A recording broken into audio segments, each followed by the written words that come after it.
1.1 part 1, we are going to do ratios and proportions. I'm going to guess that you guys are pretty darn good at ratios and proportions. You already had some homework kind of previewing ratios and proportions.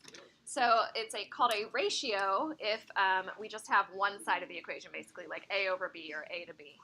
So is the ratio of A to B sometimes written as A over B or A to B, like that.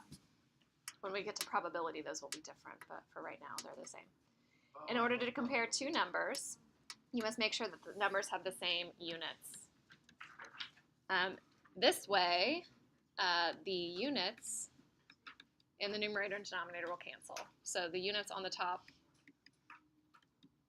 and bottom cancel. Okay, and we kind of talked about that. So if I have 39 centimeters and 13 meters, if you think about what a meter looks like, right, a meter stick, this big. If you have 13 meters, that's a massive amount, right? 39 centimeters is like this big. So what's bigger? The 13 meters, right? So a lot of times I take the thing that's bigger and I put the smaller units inside of it. So if I have a meter stick, how many centimeters go into it? Yeah, 100, right? So if you have your big meter stick, you're saying how many fit inside? So that means that 13 meters is changed into 1,300 centimeters. Does that make sense? So then our centimeters and centimeters reduce out. They're gone. And now we can do the proportion. We can say, oh, it's 39 to 1,300. Obviously, the bottom one's much, much bigger, right? Does that reduce at all? I don't think so. Oh, it does by 13, yeah. So we get 3 over 100, right? All right, so if I have 2 yards and 12 feet, I don't know, yards and feet. How many feet fit inside of a yard? 3. So we're going to make our 2 yards into 6 feet over 12 feet. And then 6 over 12 becomes 1/2, right? My second grader was doing his math homework last night, and I wanted to scream because they were doing very easy things like feet and inches and all this, you know. And the teacher, or not the teacher, the book that they were using had a typo, and it had the kids converting from inches to meters. And they meant to do inches to yards, which would be very easy for a second grader to do, but they did inches to meters, and I was frustrated. Like, every parent must be really frustrated right now. All right, so anyway, so I have 0.5 milliliters in 100 liters. I wanted to just show them how to do it just for funsies, but, you know. All right, so let's think about which one's bigger, milliliters or liters. Liters is bigger, and how many milliliters fit inside of it? 1,000, right? It's important to know our roots. Centi means 100. Milli means 1,000. Think about century, millennium, right? So we're going to have 0.5 milliliters over, and if I'm going to multiply 100 by 1,000, what do I do to that 100? I add how many zeros? 3 zeros. Yes, Colin. Oh, man, it's the second day. Missed opportunity. I need to wear my nerdy t-shirts. I have so many of them, a whole drawer full of nerdy t-shirts. I should. All right, of course we have people coming to observe our school next week, so I should probably look nice and not wear a t-shirt. All right, so 0.5 divided by 100,000. Ooh. Can you guys do it? Sounds fun. Let's make it 1 over. It's weird to have a decimal within a fraction. Do you agree? Isn't that strange? We would never be like 0.5 over 100,000. So how do I make this into 1? What do I multiply to make it into 1? 2. So let's multiply this one by 2. So I would probably write this as 2 over 1 over 200,000. And that would be the ratio. All right, the next one, the perimeter of the rectangle ABCD shown below is 32 inches. The ratio of AB to BC, the two sides here and here, is 3 to 5. What do you think I mean when I say 3 to 5? Does that mean it's 3 inches and 5 inches? Is that what that means, 3 inches and 5 inches? Does 3, guys, if I do 3, 5, 3, and 5, does that add up to be 32? No.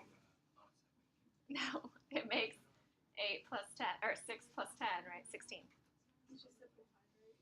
Yeah, so what do I need to kind of multiply it by what to get 32? If I add right now, I get 16. I want to double it, right? That's what we're doing.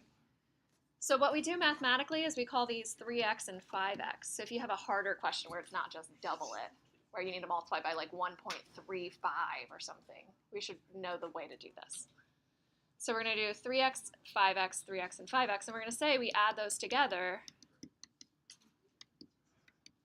right? Aren't 3x and 5x still in the ratio of 3 to 5? Yeah. So we add them together, and we get 16x equals 32, so x is equal to 2. And x is what we reduced by. We simplified everything by a factor of 2 to get the 3 to 5, so it really means that this was 6 to 10 originally. Same thing, 3 to 5, 6 to 10. So what are the dimensions of the rectangle? They're 6 by 10 inches. Do you guys know how to abbreviate inches? The two little tick mark things? I learned that the other day because my grandma was picking me up. Yeah, so like 5 feet, 9 inches, like that. Oh, well, no, wait, this was a minute. Because I thought she said 5 minutes, and I was like, 5 feet. Yeah, Koki. Can we use the 3 to 5 with the kind of formula, like 3 to 5 equals to x to 16 minus 7? In this case, you could with perimeter, but you could not with area. You'd have to square things. So we're going to talk about that later. Okay. So extended ratio of angles. So if you have angles or sides or whatever, and it says it's in a certain extended ratio, if it says our angles are in the ratio of 1 to 2 to 3, our degrees are not 1 degrees and 2 degrees and 3 degrees, right? They've been reduced by something. So you would do exactly the same thing. You'd be like, oh, I'm going to have 1x plus 2x plus 3x in that triangle, and they all have to make 180 degrees, right? And you would get that every single thing was, so it was 30, 60, and 90 had to be. Does that make sense? 30, 60, and 90 are in the ratio of 1 to 2 to 3. So you'll see that where you have 3 numbers in an extended ratio if you're talking about like angles in a triangle, a quadrilateral, whatever. So the measure of angles in ABC are in the extended ratio of 1 to 1 to 2. So in a triangle, they have to add up to be 180, so we're going to say x to 2x, right? So x plus 2x, because we've reduced out by some factor. And this makes a total of 180. So we have 4x equals 180, so x is 45. So what are my 3 angles then? If you plug back into here. Yeah, 45 degrees, 45 degrees, and 90 degrees. I agree. Does this make sense? Okay, so what if I have a quadrilateral in the next one? It says 2x to 2x to 1. Or sorry, it says 2 to 2 to 1 to 1. So it's 2x to 2x to 1x to 1x, right? So you can think of it that way. You've reduced down by something. Saying 2 to 2 to 1 to 1 is the same as 4 to 4 to 2 to 2, or 3 to 3 to 6, or, no, I'm really messing. 3 to 3 to 1.5, 1.5. So we're going to add these together, and do they add up to 180? Yeah, 360. It's quadrilateral. We just did that chapter, right? So we're going to have 2, 4, 6x equals 360. So x is 60. So if you find the 4 angles, we get 120, 120, 60, and 60.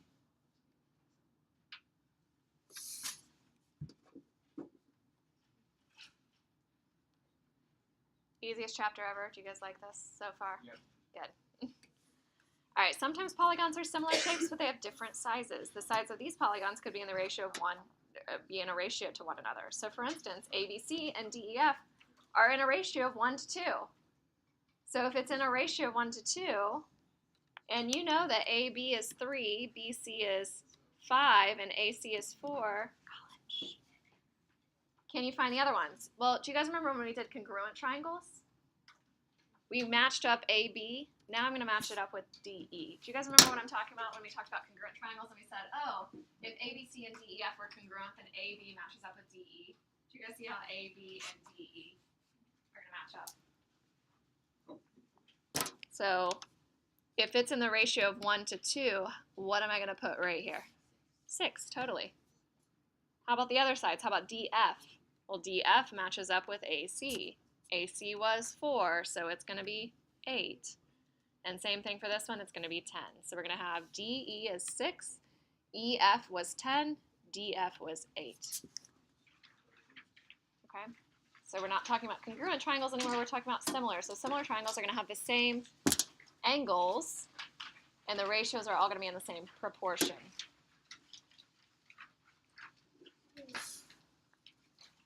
So the ratio of the side lengths of DEF and ABC are in the ratio of 3 to 1. Both triangles are right triangles with right angles occurring at A and D as shown.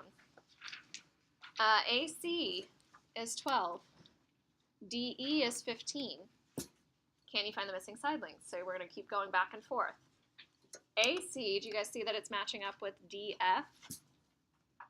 So if this is in the ratio of 1 to 3, how do I get to DF? I multiply by 3, so this is going to be 36. You got it. How about DE? Well, DE matches up with AB. So how do I go backwards? I divide by 3, so I get 15. Wait, don't you Did I say 15? 5. I get 5. All right, how about this one?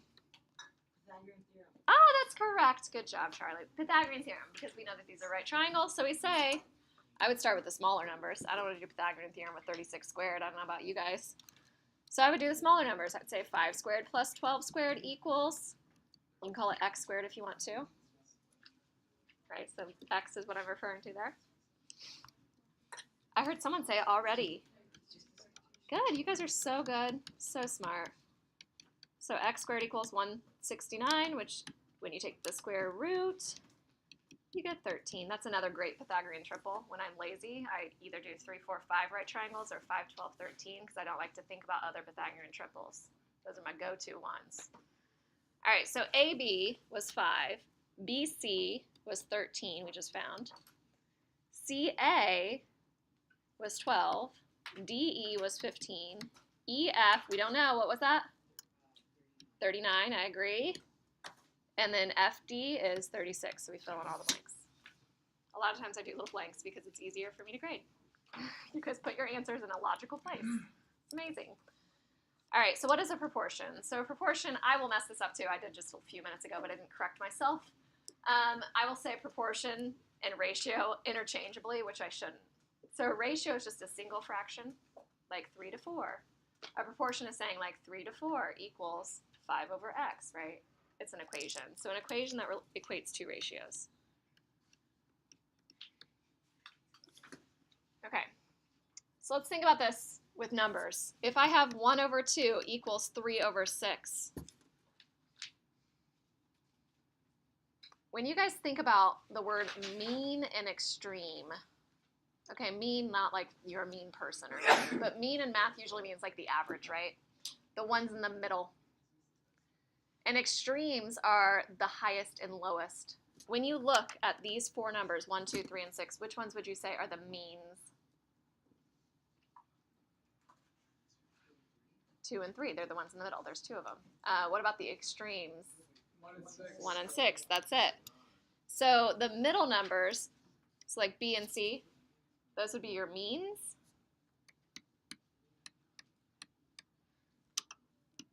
The top and bottom, those are your extremes. Now you should be asking, wait a second, what if you write this in another order? So what if I wrote it as C over D equals A over B? I just switched the equation around. Well, those are still, now the means and extremes have switched, right? So the way I'm saying this is not very good, but the middle numbers in the proportions, these are going to be our means. And the outer numbers are extremes. Okay, it's not really, I mean, it's really like when you think about actual numbers. So if I think about 1 to 2 equals 3 to 6, these are our means. All right. Did I mess something up? C, D? Did I mess it up? A, B, C, D? I think I did it. Oh. I don't know. The means are means. Okay, the means are B, C, extremes are, and you guys just all copied it down, didn't you? You were like, oh, I'm just writing exactly what she writes.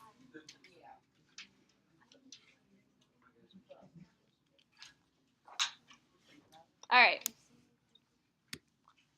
All right, so cross product property. So the product of the, here's what, I was already moving on to the next blank. The product of the means equals the product of the extremes. I just knew in my head that was next. It's already filling in those blanks. All right, so if you think about it, 1 over 2 equals 3 over 6. Can you guys take 1 times 6, and is it the same as 2 times 3? Yeah, that's the cross product property. What's happening when you're solving an equation, like down here, we'll go ahead and do this one, is you're going through all the normal steps. You're saying, I'm going to multiply 2 to the other side. I'm going to multiply x to the other side, right? That's what we're doing. Okay, but we use this thing called cross multiplication, cross product. All right, reciprocal property. If 2 ratios are equal, so if I have 1/2 equals 3 over 6, then they're reciprocals. 2 over 1 equals 6 over 3 are also equal. So if I just flip both sides of the equation, they are equivalent. So then they're reciprocals. All right. Colin. You guys are chatty. All right, what else we have? So number 1, you all know how to solve that, right? Please tell me you do. Yes. 16 equals x. Done. So something like this. 5 times y equals 1 times y plus 4. Well, that's just y plus 4, right? Do y'all see what I'm doing? 5 times y. Right, cross multiplying. So I get 4y equals 4, so y is 1. Okay, you can check. If you plug in y equals 1, you get 5 over 5 equals 1 over 1. That is a true statement. Jacob, you with me? All right, cross multiply. 10 times z plus 1 equals 4 times 4z. You know these are going to get harder, right? Can't keep all this algebra 1 stuff going on. You guys are in geometry. Subtract the 10z over. We get 6z. Divide by 6. How does Mrs. Cox always want things written? As a fraction, 5/3. Why not like decimals? Because fractions make sense. But decimals do too. Oh, what if I ask you, Decimals? can you find 0.5 divided by 0.25 in your head? Can you find 1/2 divided by 1/4 in your head? Yeah, it's a lot easier. Fractions are your friends, people. We learn fractions for a reason. We can be like, oh, 1/2 divided by 1/4. All right, here we go. So Phidias, the one that always kills me, and people do this even in my like pre-calc class all the time, is half of half. Half times half. And people are always like, oh, it's 1. I'm like, half times half, guys. You learned fractions with pizza. I know you did when you were in elementary school. Half of a pizza, and then half of that, what fraction of the pizza do you have? You have a 4th pizza. This is not a hard concept, right? We got this. All right, so Phidias, an ancient architect and sculptor, created Athena Parthenos around 438 BC. We talked about him the other day when we were talking about the Parthenon, right? So this Athena Parthenos was made of gold and ivory, and it was housed inside the Parthenon. Unfortunately, the statue was lost in the 5th century, most likely to fire, because there were a lot of invading countries who set fire to beautiful art pieces. So if you guys go down to the lovely Nashville, Tennessee, has anybody been down to Nashville and seen this? You can see a reconstruction of the entire Parthenon. So if you were like, what did the Parthenon used to look like? It's there. It's in Nashville, Tennessee. Not that far, 6 hours away. 5 or 6 hours. And it's a giant statue, like really giant, almost probably the size of like 2 stories. So it's 2 stories high. And she's got this, I say itty bitty, air quotes, itty bitty Athena, or not Athena, itty bitty Nike. Nike is how you say her name. We say Nike because of the shoes, but Nike. Do you guys know Goddess of Victory? Did I say that in there? Yes, Nika. Do you know that's why we have Nike for shoes, the Goddess of Victory? Yeah. All right, so you're holding Nike. She's holding Nike in her hands, Nike. And she looks tiny, and she's not. So let's figure it out. So it says that she's 6 feet tall. And the ratio of Nike to Athena is 3 to 19. So we're going to write 3 to 19 equals. Nike is 6, X is Athena. And we cross multiply. So we get 3x equals 19 times 6, which I can find.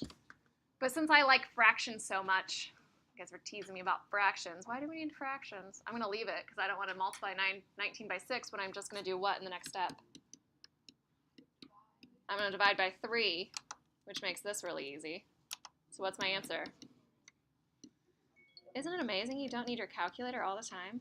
It's crazy. So 38 feet. I find it funny that that statue is almost as tall as me, the Nike one. I know, and when you see it, you guys should all go down and see it. It's kind of fascinating. Like, isn't it funny that it's just in Nashville? Like, you're like, okay, there's the Parthenon. Like, you drive up to it and you're like, is that the Parthenon? I Really? mean, of all places to put it. It's kind of crazy. All right, here we go. So number 7. I've seen this painting. I did put an art history J term up again, but I thought I'd keep it local this time, so maybe we'll do something like that. All right, School of Athens. So this is another painting. I like some paintings. Wait, what are the other like J terms? I don't know yet. People are putting them up right now. Once J term ends, you start J term again. Okay, the real height of this is 500 centimeters. In other words, 5 meters, right? 5 meters is massive. It is as tall as the ceiling. Maybe even taller, because I'm not quite 6 feet. Wouldn't it even be taller than this? Taller than the ceiling. So approximately how wide is the painting in meters? So we're in a ratio of 2 to 2.5. So if I did height over width, tell me what I need to do over here. Do I need to keep it the same? Yeah, I need to keep it as height over width, right? So the real height is 500 centimeters. Now, units are the key to life. I should probably do inches and inches there. I want to find how wide is the painting in meters. You don't actually need to use the fact that there's 2.5 centimeters in 1 inch. We'll keep it as all like this. So we want to find how wide it is, x. So you can do the whole thing where you're switching inches to centimeters, and some of you might, and I even wrote it in parentheses, which makes you think you should do that. But look, if you have 2 inches over 2.5 inches, what happens to those inches? They just go away, right? They're in a ratio of 2 to 2.5. It doesn't matter if I change that to centimeters. They're still going to be in that ratio, right? What's our final answer going to be in? It's going to be in centimeters. Do you see it? Because I have centimeters remaining. So as I cross multiply, I have 500 times 2.5. Do you guys know 500 times 2.5? Oh, it's I don't know. What is it? 500 times what? 500 times 2.5. What's 500 times 2? 1,000, right? What's 0.5 of? It's 1,250, exactly. Divide by 2. What's 1,250 divided by 2? 625. Oh my gosh, we got to work on these mental math skills, guys. 625, you're right. I'm going to learn mental math briefly in 4th grade. Okay, last part. In meters. Right now, this is in centimeters because we had centimeters along the way, right? So what is it in meters? Think about 600 centimeters.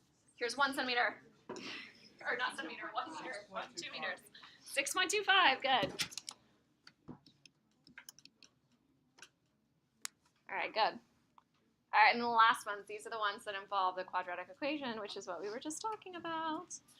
So we're going to FOIL it out. Now, I just used the word FOIL. Do you guys remember first, outer, inner, last? Everybody remembers that from Algebra 1, and then they can never remember how to factor. It's just the opposite, right? X times 3x is 3x squared. Outer is x times -1, which is negative x. Inner is 2 times 3x, which is 6x. And last is 2 times -1, which is -2. If I'm solving something by factoring or using the quadratic formula, I try to get everything on one side of the equation. I want it set equal to 0. So I have -x plus 6x. That makes 5x. But I'm going to subtract that 4x over. So you're left with x. I'm left with x. So 3x squared plus x minus 2. We hope that it factors, right? We like factoring. Does it factor? Try it. We have 3x and x. Our possibilities for the last terms are 2 and 1 or 1 and 2. We can switch them. Are you seeing the outer and inner concept? Do you see where you want to put that 2? Do I want to put the 2 here with the 3 No. and make it 6? No, where do I want to put the 2? With the same. Right there, right? So then my outer and inner make 2x and 3x.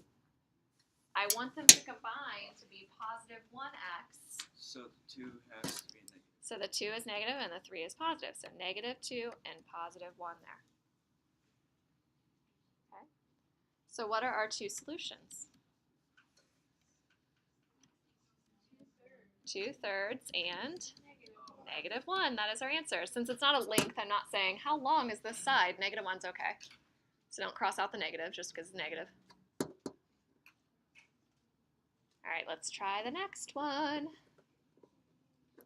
All right, go ahead and multiply 2x minus 3 times 3x minus 6 equals x plus 4 times x plus 2.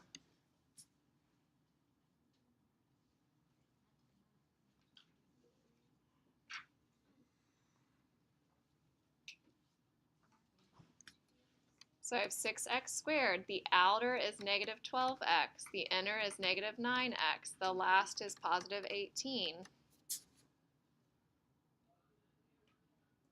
Foil out the right side. What do we get when we foil out the right side? Colin, quit distracting her.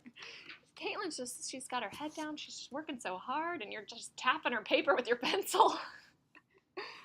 What do we get? X squared plus 6x. Well, Plus 8. I should put 4x and 2x. I'll write it out. So plus 2x for my outer, right?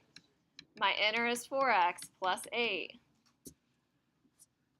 A lot of times I go ahead and combine those middle terms. Do you guys do that too? I don't know. I want to write it however you guys write it.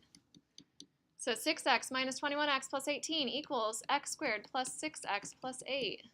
Start getting everything on one side.